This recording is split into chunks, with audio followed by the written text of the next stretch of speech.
좋은 건 알면서도 한 해를 되돌아볼 때 매일매일 그렇게 누려지지 못한 것들이 있음을 고백하지 않을 수 없습니다. 주님의 사람으로 선택받아 주님과 함께 살아가면서도 세상에 대한 쓰김과 크고 작은 일들과 내 안에 아직 해결되지 않는 판단하는 문제들과 내 안에 아직 해결되지 않는 세속적인 욕망들이 지난 한 해를 물들여 온 것을 저희가 봅니다. 하나님, 이제 저희에게 믿음의 눈을 열어주시어서 오늘 우리가 변화되게 하여 주시옵소서. 오늘 우리가 바뀌게 하여 주시고 우리를 정말 바꿀 수 있는 성령의 능력이 우리 가운데 임하시어서 오늘 정말 그 말씀이 내 안에 임하는 놀라운 은혜를 베풀어 주시옵소서. 그리스도 예수 이름으로 기도합니다.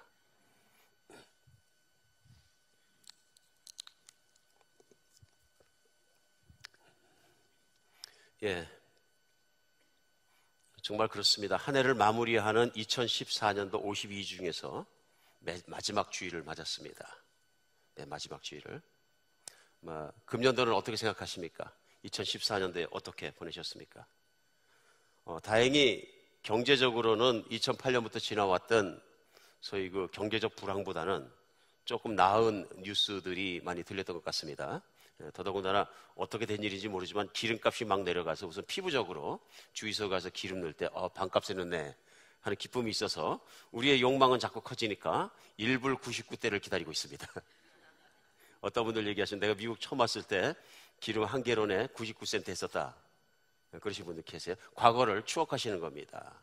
그러니까 미국 차는 자꾸만 커져서 탱크같이 커지고 그런 시즌이 다시 한번 오지 않는가 그렇게 생각이 듭니다. 그래서 개인적으로 후회하는 것이 환경에 도움이 되고 또 여러 가지로 재정적으로 도움이 될 것 같아서 하이브리드 차를 운전하고 있는데 여러분 아시는 것처럼 이게 영 요즘은 도움되는 것 같지 않습니다. 언젠가는 또 도움되는 날이 올 줄 믿습니다. 경제가 좀 호전되는 것 같은데도 삶은 호전되지 않는 것 같고 숨통이 트이지 않는 성도님들 제가 종종 만납니다.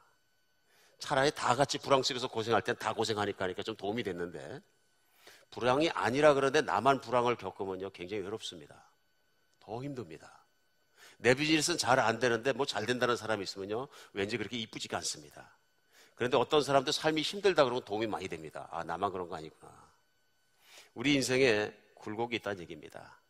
한 해를 뒤돌아보면 아팠던 사람, 상실감이 있는 사람, 비즈니스가 힘든 사람, 또 가정의 관계에서 힘들었던 사람, 많은 이유 때문에 우리 인생에는 굴곡이 있습니다. 그렇죠? 우리는 지나간 한 해도 굴곡이 없다고 생각할 수는 없습니다. 그런데 우리가 오늘 마지막 주간에 대해서 한 해를 뒤돌아볼 수 있는 것은 이게 하나님 은혜라고 저는 믿습니다. 만약 우리 인생이 시간이 없고 달력이 없고 날짜가 없고 1년의 마지막이 없다면 그중에 분명히 우리가 놓치는 것이 있습니다. 성경은 이런 나를 만나는 것을 은혜라고 말씀하십니다. 그리고 실제로 시편 90편에 보면 시편의 기자가 말할 때 무슨 얘기를 하냐면요 인생에 이런 날수를 계산하는 것이 있으니까 참 감사하다고 고백합니다. 그리고 90편 10절에 보면 우리가 잘 아는 말씀 가운데 이렇게 얘기합니다. 우리 연수가 70이여 강건하면 80이라도 그 연수의 자랑은 수고와 슬픔뿐이니 신속히 가니 우리가 날아가나이다. 인생이 성경 말씀이 정확히 말씀해 주신 게요 보통 살면 70이고 장수하고 강건해도 80대면 죽는다 그런 얘기입니다.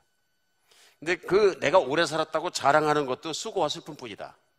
자랑해봤자 결국은 뭐냐면 한 해 한 해가 신속히 날아갈 것이고 인생의 끝날이 온다 하는 얘기입니다. 이렇게 시편 기자가 쓴 이유가 왜냐하면 90편 12절에는 이렇게 결론을 얘기합니다. 하나님 우리에게 우리 날 계수함을 가르치사 지혜로운 마음을 얻게 하소서. 오늘은 이런 날 됐으면 좋겠습니다. 하나님이 정말 1년의 마지막 날을 마지막 예배 시간을 주신 것은 우리로 우리 날수를 계수함을 날수를 세워서 우리가 지혜로운 마음을 얻게 하셔서 우리에게 필요한 건 뭐냐면 마지막 날에 주시는 지혜입니다. 우리가 무엇을 깨달을 것이냐 하는 것입니다. 특별히 한 해가 좀 힘들었던 분에게는 한 해가 좀 천천히 가는 해였었고요. 한 해가 좀 정말 쉬웠던 분에게는 한 해가 좀 빨리 가는 해였을 가능성도 있습니다. 왜냐하면 제 인생 중에서 시간이 가장 천천히 가는 시간을 생각해보니까 군대에서 훈련받을 때 가장 천천히 갔어요. 그때는 진짜 시간이 서버린 것 같았는데요. 그래도 옆에 있는 친구가 동료가 얘기하더라고요. 아무리 힘들어도 국방부 시계는 갑니다 그러더라고요. 그때는 생각이 어떤 생각이 반대 생각이 들었거든요. 세월은 가는데 국방부 시계만큼은 서 있는 것 같은 기분이 들었어요. 고통 속에 있으니까 그렇게 시간이 안 간다고 느낀 적도 없잖아 있었던 것 같습니다. 그 이유는 왜 그러냐면요. 인생에 굴곡이 있어서 그렇죠. 쉬울 때가 있으면 어려울 때가 있고 아플 때가 있으면 기쁠 때가 있고 이 희노애락을 주신 하나님. 지난 2014년도 여러분과 제 인생에 그런 희노애락이 있었을 것으로 분명히 믿습니다. 그런데 오늘은 특별히 하나님께서 우리 1년의 마지막을 두신 이유는 세월을 깨닫게 하셔서 우리의 인생의 연수를 계산케 하시고 지혜를 얻게 하신다. 쉽게 생각하면 이런 겁니다. 우리 인생 중에 내 마지막까지 내 인생을 잘 살았나 못 살았나 하는 것을 계산하는 날이 온다. 결산하는 날이. 그런데 그렇게 다 살아봤다고 아는 것이 아니고 오늘 1년의 마지막 날에 오늘 내가 서서 생각해 보면 내가 인생을 잘 살 것인지 못 살 것인지 오늘 안다 하는 얘기입니다. 오늘 안다. 이게 지혜죠. 다 살아보고 아는 건 지혜가 아닙니다. 그건 누구나 하는 것입니다. 인생을 다 살아보지 않아도 2013년을 마감하는 마지막 주간에 현재 서서 내가 인생을 생각하고 결산해 보니 내 인생이 어떤 인생으로 끝날 것인지를 내가 오늘 아는 것, 이것이 은혜라고 저는 생각합니다. 오늘은 특별히 여러분과 저에게 그것을 아는 것이 깨달아지는 날이 되었으면 좋겠습니다.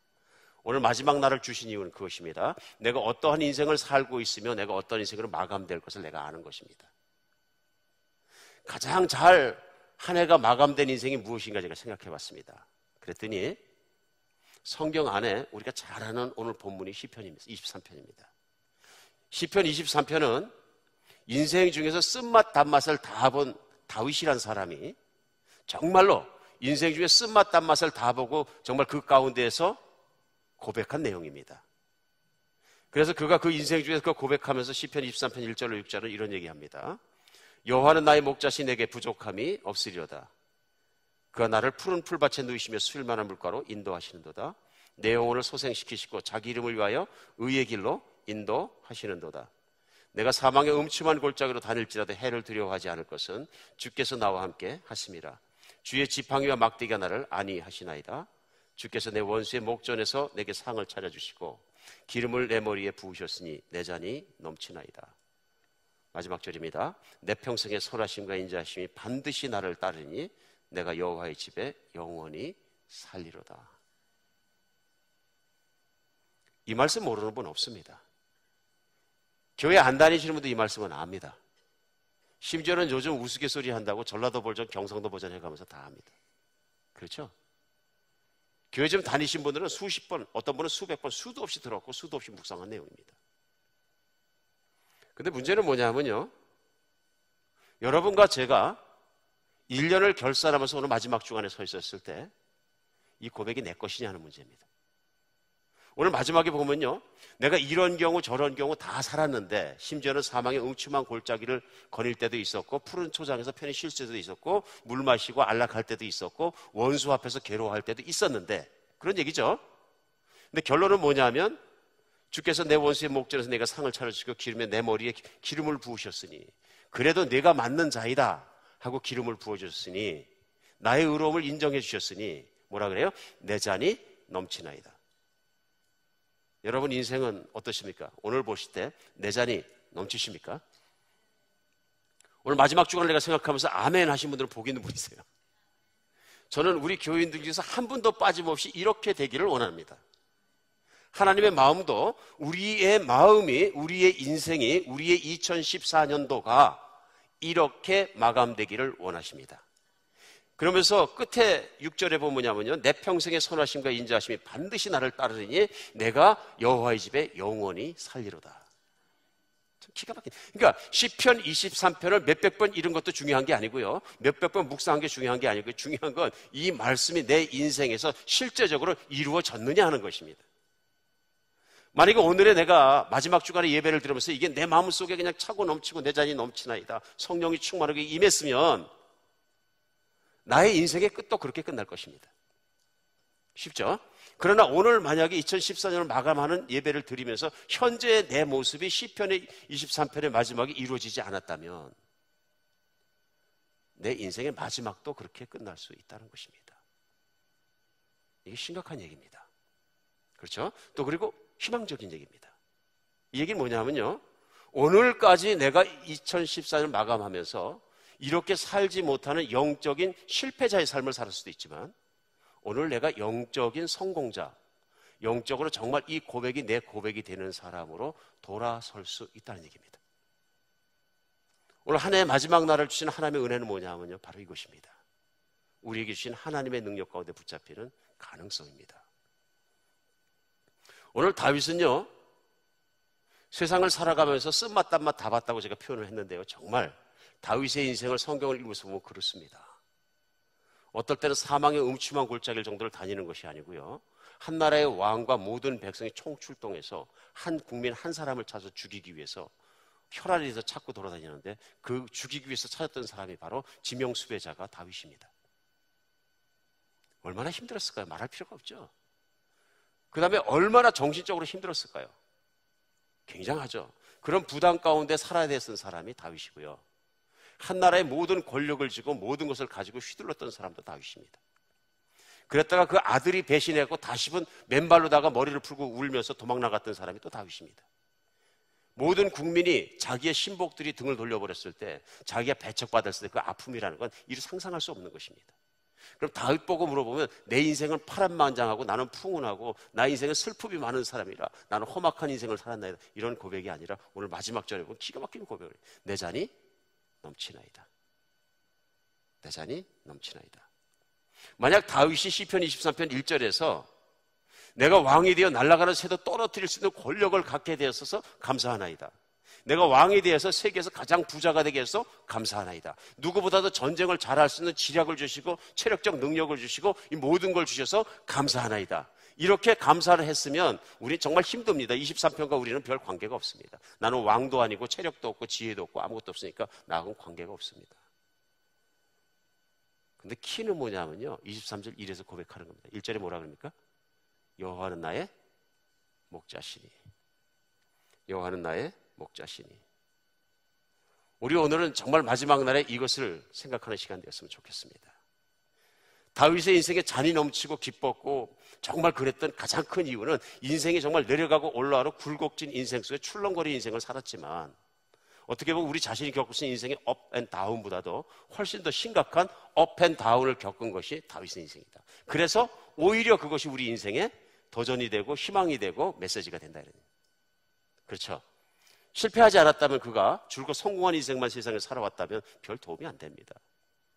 그런데 어마어마한 실패와 권력의 탑에 올라갔다 바닥으로 떨어지고 죄인의 자리로 떨어져 버리는 막 그 업 앤 다운을 그가 살았다는 걸 우리가 알기 때문에, 오늘의 메시지는 우리에게 마지막 주간에 분명한 하나님의 음성으로 들릴 수 있다는 것입니다.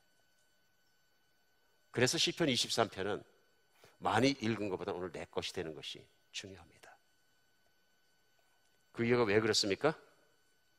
최소한의 두 가지 포인트는 우리가 오늘 마지막 날 배울 수 있습니다. 만약 오늘이 내게 내 잔이 넘치나이다 하는 고백이 없다면 이런 이유 때문에 그렇습니다. 제일 먼저, 하나님을 의지하지 않으면 어떤 인생이든지 고달픕니다.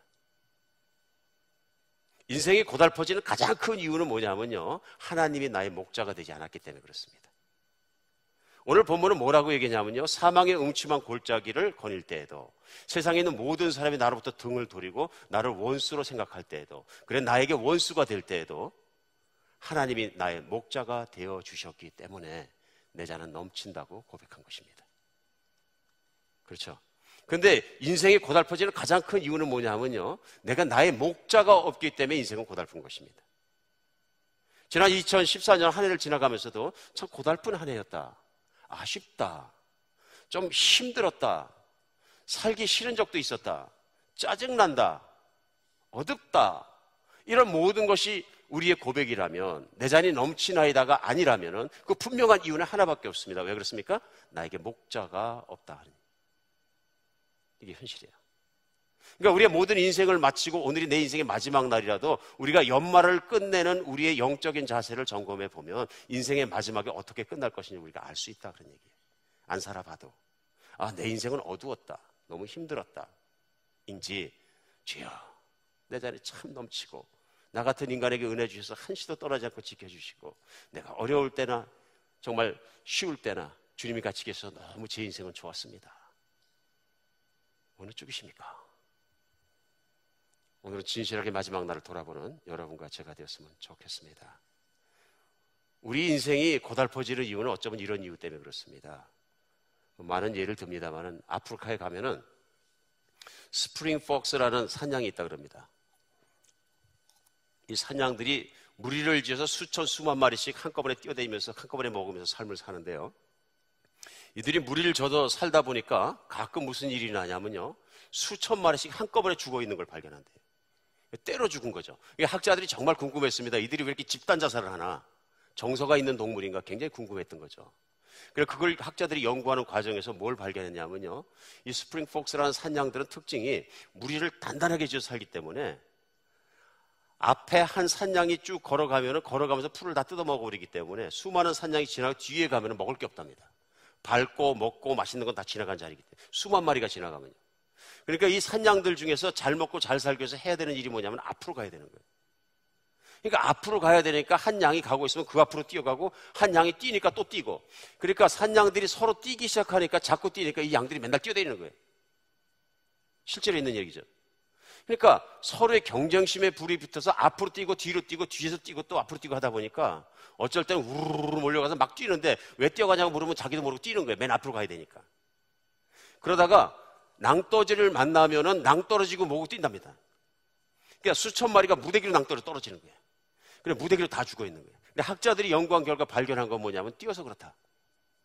그러니까 무리가 뛰다 보니까 뛰는 걸 스탑을 못 하니까 왕랑 떨어져 우르르 떨어져 죽는 거예요. 여러분 기가 막힌 얘기입니다. 근데 문제는 뭐냐면 인생을 살다 보면 우리도 스프링 폭스라는 양하고 산양하고 별로 차이가 없는 인생을 살 수 있다. 옆에 사람이 뛰니까 나도 뛰고, 더 잘 살기 위해서 나도 뛰고, 경쟁적인 마음으로 나도 뛰고, 그러니까 나도 잘 살아가겠다 뛰고, 그러다 보니까 인생은 고달퍼집니다. 그 뛰는 인생은 뭐냐 하면요, 나의 욕심도 있지만 남들이 다 뛰니까 나도 뛰는 겁니다. 안 뛰면 죽을 것 같은 겁니다. 인생을 그렇게 허둥허둥 살면 인생 고달픕니다. 고달플 수밖에 없습니다. 근데 인생에 예수님을 따라가면 고달프지 않습니다. 인생을 성공하고 승리하는 유일한 방법은 산양처럼 무리를 따라 뛰는 것이 아니라 나의 목자가 계셔서 목자를 따라가야 된다는 것입니다. 그러니까 23편의 핵심은 뭐냐면 첫 절에 시작하는 여호와는 나의 목자시니 하는 고백입니다. 근데 우리가 신앙의 고백도 있고 교리적인 교복도 있고 침례도 있고 직분도 있고 교회 섬김도 있고 예배도 있고 다 있는데 마음이 메마르고 뭔가 안 되고 인생 중에 힘든 이유는, 가장 큰 이유는 하나밖에 없어요. 인생이 힘든 이유는 목자를 잃어버리면 그렇습니다.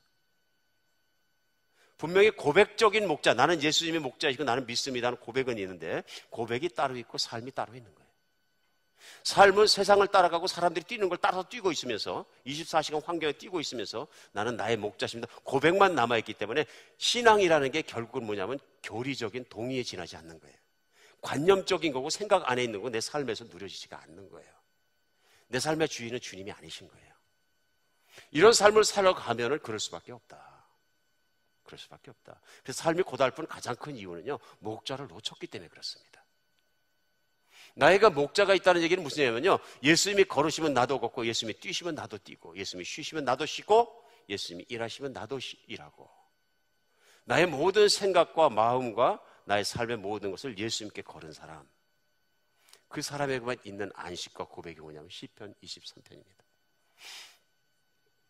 그러니까 내가 목자 없는 인생을 살다는 것이 얼마나 힘든 것인지 아는 여러분과 제가 되었으면 좋겠습니다.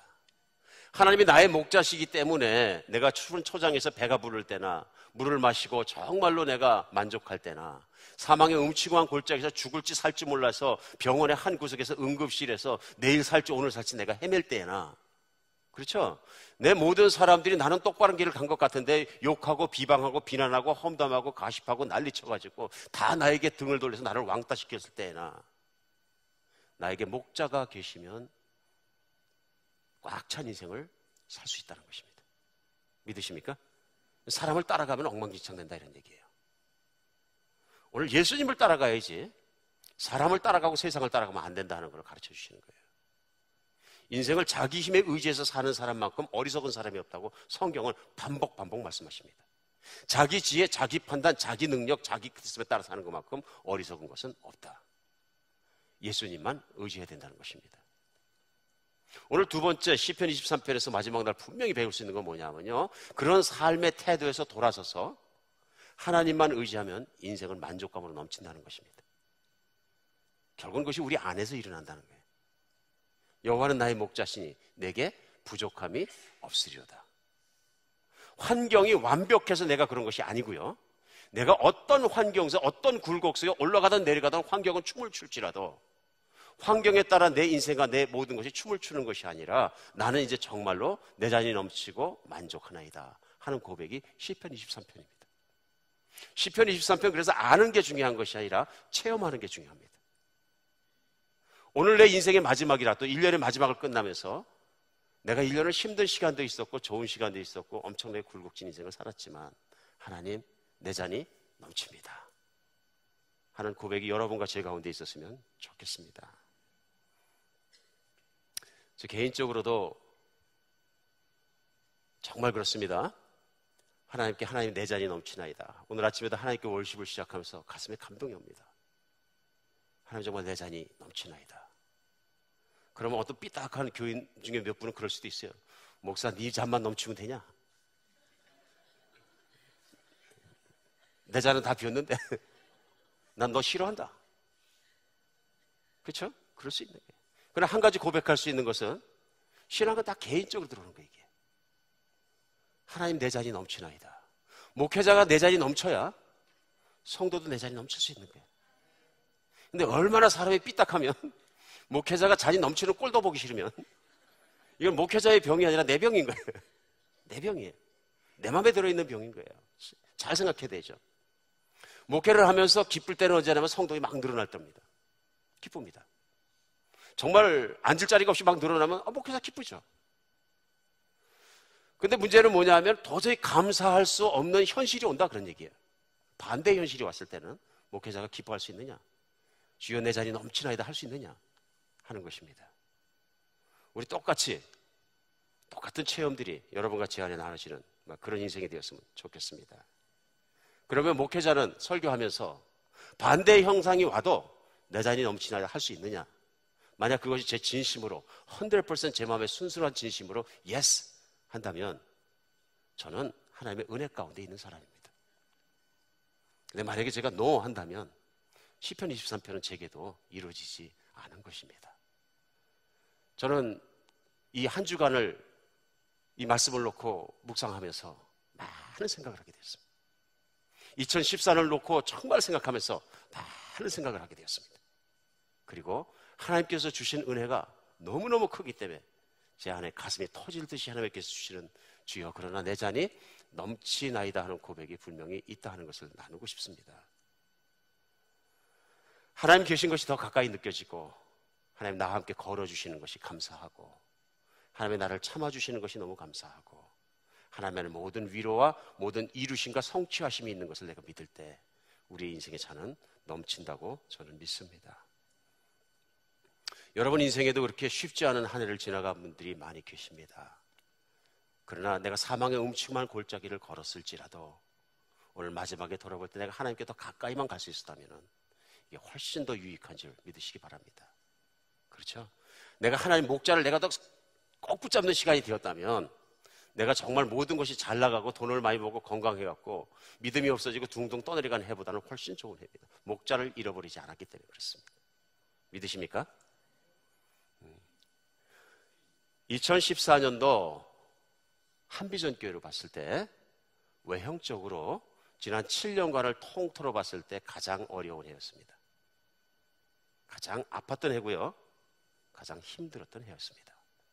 저는 현실적으로 고백할 수 있습니다. 교회가 힘드니까 목회자도 당연히 가장 힘들었던 해였습니다. 가장 아팠던 해였습니다.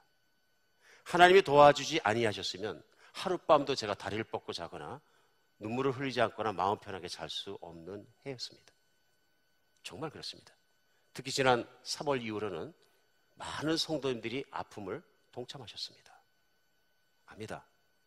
교회가 CD도 나가고 만차 나가고 인터넷 되고 온 세계로 다 나가는 걸 압니다만 저는 솔직하게 고백하고 싶습니다. 왜냐하면 이것들이 더 이상 우리를 침범하거나 움직이지 못한다는 것을 우리 함께 나누고 싶습니다. 환경이 우리를 움직이지 못한다는 것을 같이 깨닫는 시간 되었기를 좋겠다 하는 마음이 가득 찼습니다. 오늘 교회가 힘든 일이 있기 때문에 제가 분명히 아는 것은 있었기 때문에 저는 분명히 교회가 더 성숙해졌고 저 자신이 목회자로서도 훨씬 많이 성숙해졌다고 저는 믿습니다. 만약에 하나님께 더 의지하는 시간을 주시기 위해서 하나님께서 그런 일을 하셨다면 얼마나 감사한 일인지 모릅니다.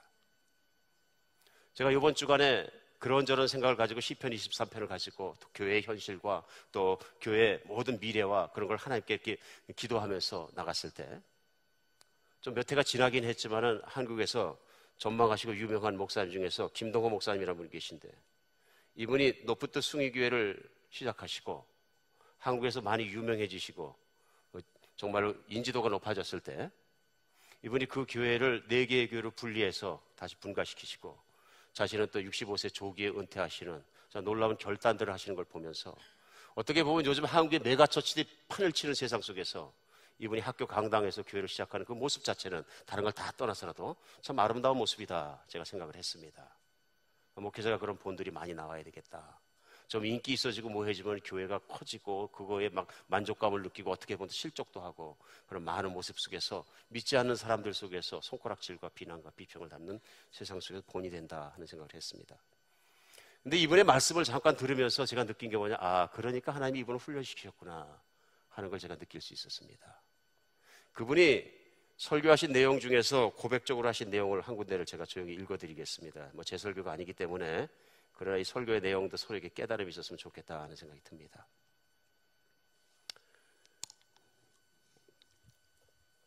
자, 김동호 목사님 설교의 내용의 일부가 이렇게 시작합니다. 우리 교회는 시작된 지 3개월 만에 작년 주일 출석이 1000명을 넘었던 교회입니다. 그 1000명의 교인들은 대개가 다른 교회에서 직분을 받아 봉사하시던 분들이 대부분이었습니다. 장로님들만 해도 30명 이상이 오셨습니다. 저는 그것을 교회 위기로 보았습니다. 교회가 개척되어 백지 상태인 상황에서 다른 교회에서 장로와 권사와 직사와 직분을 맡아 크게 봉사하시던 분들이 갑자기 1000명이나 모였다는 것은 절대로 만만한 상황이 아니었습니다. 사람에겐 누구에게나 선악과를 따먹은 원죄가 있어서 어디를 가거나 자기가 주인이 되고 싶어하는 본능이 있는 법인데 우리 교회처럼 아무도 임자가 없는 교회, 쉽게 말해서 터줏대감이 없는 무주공산과 같은 마당에 교회에서 잔뼈가 굵은 사람들이 1000명씩이나 한꺼번에 몰려왔다는 것은 절대로 안정적인 상황이 아니었기 때문에 그렇습니다. 그래서 교회는 그와 같은 위험을 막기 위해 보통 교회들이 잘 하지 않는 행동을 취하였습니다. 그것은 2년 동안 직분을 임명하지 않은 것입니다. 직분을 임명하지 않기 위하여 조직도 하지 않았습니다. 그 흔한 남녀 선교회도 조직하지 않았고 교회를 위해서는 필수적인 구역도 조직하지 않았습니다. 조직이 생기면 직분이 생기고 직분이 생기면 우리도 모르는 사이에 권력이 생기기 때문이었습니다. 그래서 아무런 조직도 하지 않고 오직 주일 낮 예배만 드리는 이상한 교회를 2년 동안이나 하였습니다. 그 이유는 단 하나, 사람이 주인 노릇하는 교회를 막기 위해서였습니다. 오직 하나님만이 주인이 되시는 교회가 되기 위해서였습니다. 청월함을 매입하려고 할 때 약 30억 원 정도의 은행 대출이 필요했습니다. 당시 우리 교회의 교세와 재정을 생각하면 은행이 서로마다 저희 교회에 대출을 해주려고 경쟁했어야만 한다고 생각했었습니다. 그러나 그것은 우리의 생각과 같지 않았습니다. 2번이나 퇴짜를 맞았습니다. 은행이 우리에게 대출을 해줄 수 없다고 결정을 내린 까닭은 우리 교회가 안정적인 교회가 아닌 교회였기 때문이었습니다. 은행은 높은 뜻 숭의교회가 김동호 목사는 한 사람, 그 한 사람의 인간적인 영향력 때문에 쉽게 성장한 교회라고 판단하였습니다. 한 사람에 의해서 쉽게 성장한 교회는 그 한 사람만 잘못되면 쉽게 무너질 수 있는 교회라는 것을 은행은 정확하게 판단하고 있었습니다. 은행은 정확히 그와 같은 이유를 내세우면서 대출을 거절하였습니다. 은행 직원으로부터 그와 같은 이야기를 직접 들었습니다. 그때의 충격을 저는 잊을 수 없습니다. 하나님이 주인이 되시는 교회가 되어야 되는데 1등가는 장애물은 장로도 아니고 권사도 아니고 집사도 아니라는 것을 알게 되었습니다. 그것은 저 자신이었습니다. 그리하여 그때부터 높은 뜻 숭의교회로부터 김동호를 제거하는 작전을 시작하였습니다. 그 첫 번째 작전이 안식년을 떠나는 것이었습니다. 안식년의 목적은 쉼이 아니었습니다. 높은 뜻 숭의교회의 교인으로부터 김동호 목사의 물을 빼는 것이었습니다. 제 안식년을 시작한 바로 다음 주일 약 1000명의 교인이 교회를 떠났습니다. 충격적이었습니다. 잘못하다가는 교회가 무너질 수 있겠다는 생각과 위기감이 들었습니다. 그러나 그때 저는 이런 생각을 하였습니다. 다 무너져도 나는 안 들어간다. 내가 들어간다면 교회는 다시 수습되겠지만 내가 들어가면 수습이 되고 내가 들어가지 않으면 무너지는 교회는 건강한 교회가 아니다. 그런 교회는 차라리 무너지는 것이 더 낫다. 다 무너져도 나는 안 들어간다. 저는 제 생각이 옳았다고 생각합니다. 교회는 무너지지 않았습니다. 교회는 오히려 더 건강해졌습니다. 양적인 성장은 멈추었지만 교회는 오히려 더 건강해지고 성숙해졌습니다. 저희 안식년을 통해 교회는 좀 더 하나님이 주인이신 교회로 가까이 갈 수 있게 되었습니다. 한비전 교회는 자타가 공인하는 것처럼 미국에서는 교포교회 중에서 급성장한 교회입니다. 한비전 교회는 자타가 공연한 것처럼 말씀을 듣기 위해서 온 사람들로 이루어진 교회입니다. 급성장한 교회이다 보니까 오늘 한국에 있는 김동호 목사님 교회를 갖다 이렇게 읽어드린 이유는 거의 같은 패턴을 지나갑니다. 소위 미국에서 급성장했다는 교회가 손가락을 꼽습니다. 그 교회마다 똑같은 아픔을 겪습니다. 그래서 뭐냐면요, 급성장하면서 빈 부분이 있습니다. 주인 없는 교회가 되는 것입니다. 그러다 보니까 사람의 내심에 갖고 있는 어떤 직분에 대한 야심과 어떤 것과 마음과 채워짐이 차지하는 어떤 방황하는 분들이 들어오셔서 그 자리를 탐하실 수도 있습니다. 나무라고 싶지 않습니다. 그것을 마귀라고 욕하고 싶지도 않습니다. 그러나 문제는 뭐냐면 그것이 하나님의 교회를 세우지는 못한다는 것입니다. 교회는 예수님의 교회가 되어야 합니다. 예수님의 교회가 되어야 합니다. 지난 한 해 동안 이런저런 이유로 해서 교회에 힘들었던 사람들이 일부 몇 분 계셨습니다. 이분들 소용돌이를 일으키고 비난을 하는 내용 중에 가장 중심에 있는 걸 따져보면 그런 것입니다. 금년 한 해 동안 주님께서 주신 것이 저에게 또 교회에게 가장 큰 가르침을 주셨다고 저는 믿습니다. 그것은 뭐냐면요, 한비전 교회는 예수님이 이끄시는 예수님의 교회가 되어야 합니다.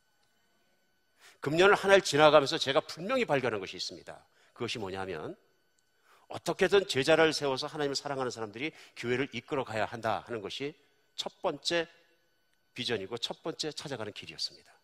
우리 교회 세 가지 비전 중 첫 번째 비전은 아틀란타에서 예수 그리스도의 사랑과 리더들을 일으켜 그분들로 강한 교회를 키워가게 하는 것입니다. 옥석을 가리는 것이 쉽지 않습니다. 면전에선 정말 영적이고 잘하시는데 일단은 면전의 뒤에 돌았으면 인간적인 연약한 모습을 보이는 경우를 수도 없이 겪습니다. 혼란스럽습니다. 목회자가 사람을 판단할 때 혼란스러우면 성도님들은 말할 필요도 없습니다. 이런 혼란스러운 과정을 교회가 계속 겪는다면, 또 만약에 리더를 잘못 앉힌다면 교회는 더욱 혼란해집니다. 리더를 앉히지 않는 지난 7년간을 사는 것이 리더를 앉히는 것보다 훨씬 어려웠습니다. 누군가 얘기했습니다. 목자님이 40명이 넘어갈 때 개나 소나 하는 목자는 난 안 한다. 기가 막힌 말을 들었습니다. 목자는 개나 소나 하는 것이 아닙니다. 예수님을 진짜 사랑하는 사람들만이 할 수 있는 직분입니다. 섬겨야 되기 때문에 그렇습니다. 나는 섬기는 일에는 관심이 없는데, 목자를 하는 일에는 관심이 없는데 자꾸 직분에만 관심이 있다면 문제가 있는 것입니다. 특정인을 마지막 날 한 해를 정리하면서 공격하기 위해서 그렇지 않은 것을 하나님이 제 마음을 아시고 사랑하는 교인들이 제 마음을 아시기를 제가 간절히 바랍니다.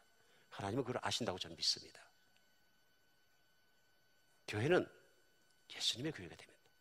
금년 한 해 가장 제가 희망적이고 감사하고 하나님께 눈물을 흘려 기도하는 건 뭐냐면요, 진짜 예수님을 사랑하는 제자들이 있더라는 것입니다. 진짜 예수님을 사랑하는 제자들이 눈물을 흘려 기도하는 사람들이 있고 섬기는 교인들이 있더라는 얘기입니다.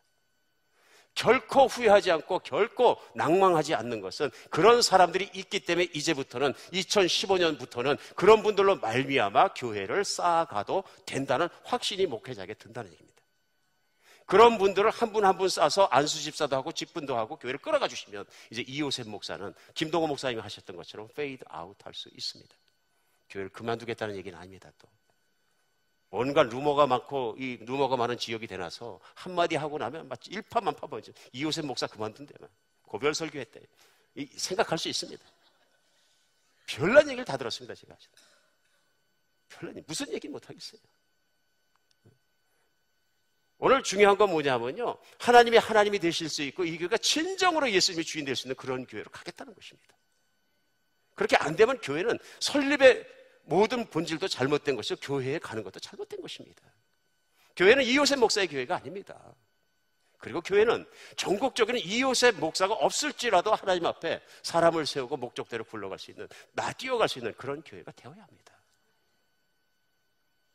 반드시 그 길로 갈 것이고, 우리는 어쩌면 2015년도에 진정 예수님을 사랑하는 사람들을 세워가면서 그 첫 발을 들어가는 희망이 있는 2015년도를 넘어갈 것입니다. 2014년도에 하나님이 주신 어려움들이 없었으면 2015년도에 이런 아름다운 희망과 비전들은 불가능한 것입니다. 혼란스러워서 누구를 앉힐지 모릅니다. 2014년에 겪었던 작은 정도의 흔들림이 아니고요, 사람을 준비되지 않은 상태에서 잘못 앉힌다고 했을 때는 교회에 태풍이 불어옵니다. 전 그런 교회 많이 봤습니다. 교포교회에 가장 아픈 게 뭐냐면 그런 태풍이 불어왔을 때는 감당을 못합니다. 이제는 교회가 2쪽, 3쪽, 4쪽, 5쪽까지 쪼개질 수도 있습니다. 맞습니까? 그러나 이제는 진실로 사랑하고 예수님을 사랑하고 예수님이 헌신된 사람들이 남아서 평신도 사역을 일으켰을 때는 이제는 정말 돌을 놓아야 될 시점이라고 저는 확신합니다. 왜냐하면 거품이 사라졌기 때문에 그렇습니다. 볼 수 있기 때문에 그렇습니다. 모든 먼지가 가라앉았을 때, 루머들이 가라앉았을 때, 소리들이 가라앉았을 때, 거짓말들이 가라앉았을 때는 진실이 보이기 시작하는 것입니다. 2015년 희망 있게 저는 넘어갈 수 있다고 분명히 확신합니다. 그리고 이제는 정말로 지상으로 올라와서 보이는 교회가 2015년부터 보일 것이라고 저는 믿습니다. 큰 건물을 짓을 땐 땅으로 많이 파고 들어가면 땅으로 파는 기간 동안은 건물이 보이지 않습니다.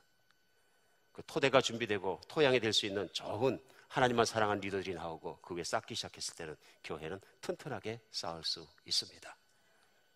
저는 정말 믿음으로 확신합니다. 하나님께서 한비전교회를 이제는 보이는 교회로 지켜 세울 시간이 오고 있다는 것을 분명히 믿고 보입니다. 사랑하는 여러분, 2014년 여러분에게도 힘든 해였을 수 있습니다. 가정이 힘들고 사업이 망가지고 무엇이 할지라도 내가 예수님을 딱 붙잡을 수 있으면, 더 예수님이 나의 주님이 될 수 있다면, 나를 의지하지 않고 예수님을 의지할 수 있다면, 그래 그 예수님의 뜻과 마음을 시원하게 해드리고 이루어지는 위해서 내가 정말 살아갈 수 있는 해가 되었다면 기가 막히게 은혜로운 해였던 것을 기억하시기 바랍니다.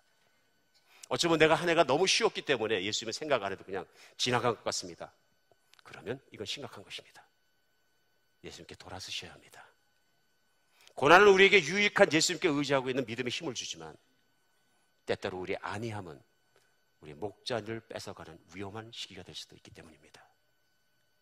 한 해를 마지막으로 생각할 수 있는 마지막 날을 주신 하나님의 뜻은 우리가 우리의 날을 계수하며 마지막 날을 생각하며 살아갈 수 있도록, 예수님을 의지하며 살아갈 수 있도록 우리에게 깨닫게 하시는 시간인 것을 믿으시기 바랍니다. 내 원수의 목전에서 내게 기름을 부어주시고 나에게 상을 차려주셨으니 내 잔이 넘치나이다. 마지막 절입니다. 내 평생에 하나님의 선하심과 인자하심이 반드시 나를 따르니 내가 여호와의 집에서 영원히 살리로다. 예수님 안에 만족하시기 바랍니다. 이번 금요일부터 말씀을 준비하면서 정말 그렇습니다. 하나님, 그냥 우리 목자를 정말 붙잡고 사는 삶, 목자 안에 사는 삶 어떻게 살아야 돼? 이렇게 사라집니까? 간절히 기도할 때 천국을 누리는 삶에 대해서 간절한 마음을 주셨어요. 오직 말씀 안에서, 성령의 능력 안에서, 임재 안에서, 진리 안에서 붙잡고 그렇게 매일 기쁘게 승리하며 매일매일 살아갈 수 있는 한 해가 열릴 줄 믿습니다. 우리 오늘 돌아설 수 있습니다. 시편 23편은 내 것이 될 수 있습니다. 오직 하나님만이 나의 목자십니다. 따라갈 수 있는 여러분과 제가 되었으면 좋겠습니다. 기도하겠습니다. 하나님, 한 해를 돌아보면서 오늘 현재 내 마음의 상태를 봤을 때 내 인생의 마지막도 어떠한가 저희가 가늠할 수 있었습니다.